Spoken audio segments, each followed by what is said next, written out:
Hello friends, તમારું સ્વાગત છે અમારી ચેનલ સિમ્પલ ગુજરાતી રસોઈમાં। તો આજે આપણે બનાવવાનું છે સરગવાનું સૂપ।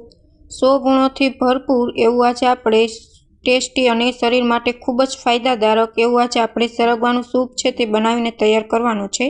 જો તમે સરગવાનું સૂપનું સેવન કરશો ને તો તમારા શરીરમાં અનેક ફાયદા થશે। તો ચાલો આપણે સરગવાનું સૂપ બનાવવાનું શરૂ કરીએ। તો તેના માટે સૌથી પહેલાં અહીં મેં સરગવો છે તે લઈ લીધો છે। આ સરગવાની સિંગ છે તે સેજ જાડી લેવાની છે, પલ્પવાળી। જેમ પલ્પ વધારે હશે તેમ સૂપ છે તે સરસ બનીને તૈયાર થશે। તો હવે આ સિંગને આપણે કાપી લેશું। આવી રીતના કાપીને સિંગને આપણે તૈયાર કરી લેશું। બધી જ સરગવાની સિંગ છે તેને આપણે આવી રીતના કાપીને તૈયાર કરી લેશું।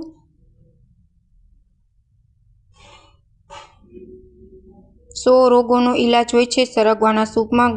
100 ગુણોથી ભરપૂર હોય છે સરગવો।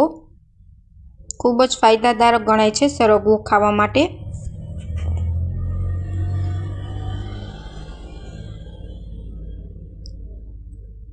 હવે વચ્ચેથી આપણે આવી રીતના કટ કરી લેશું બધી જ સિંગને। તમે જોઈ શકો છો સરગવો જાડી સિંગ છે એટલે અંદર પલ્પ પણ ઘણી છે। આવી જાડી સિંગ જ લેવાની સરગવાનું સૂપ બનાવતી વખતે। બધી જ સિંગને આપણે આવી રીતના 2 ભાગમાં કાપીને તૈયાર કરી લેશું।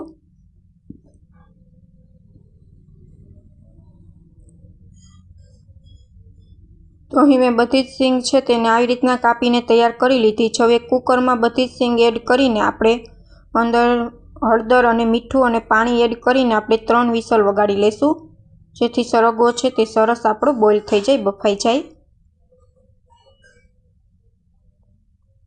અડધી ચમચી હળદર અને 1 ચમચી જેટલું મીઠું એડ કરી દેશું। પાણી છે તે બહુ વધુ પડતું નથી નાખવાનું, સરગવાની સિંગ ડૂબે તેટલું જ એડ કરવાનું છે, નકર તમારું સૂપ છે ને તે આછું થઈ જશે। હવે આપણે 3 વિસલ વગાડી લેશું।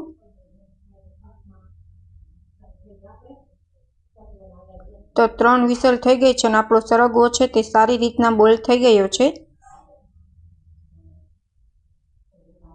હવે આપણે આલુ મેસરથી આપણે બધું જ મેશ કરી લેશું। આવી રીતના મેશ કરવાથી સરગવા અંદરનો જે પલ્પ હશે ને તે બધો જ સારી રીતના પાણી સાથે મેશ થઈ જશે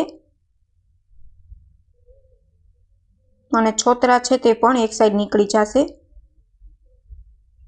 તો સારી રીતના ગરમ છે તે આપણે મેસર મારી લેશું, જેથી સરસ આપણું મેશ થઈ જાય। અહીં મેં સારી રીતના મેશ કરી લીધું છે અને તમે જોઈ શકો છો સરગવાનો બધો જ પલ્પ નીકળી ગયો છે। હવે આપણે એક બાઉલ લઈ લેશું અને મેં આવી રીતના એક છાયણી લીધી છે। તમારી પાસે જેવી છાયણી હોય તેવી લઈ લેવાની છે। અહીં મેં જાડા આકાવાળી લીધી છે, જેથી બધું જ અંદરનો જે રસ છે તે બધો જ સારી રીતના નીકળી જાય। હવે આપણે બધું જ સૂપ છે તેને આપણે આ ચાયણીની મદદથી આપણે ગાળી લેશું, જેથી બધું જ આપણું જે અંદરનું પલ્પ છે તે નીકળી જાય બહાર અને છોતરા છે તે અલગ થઈ જાય।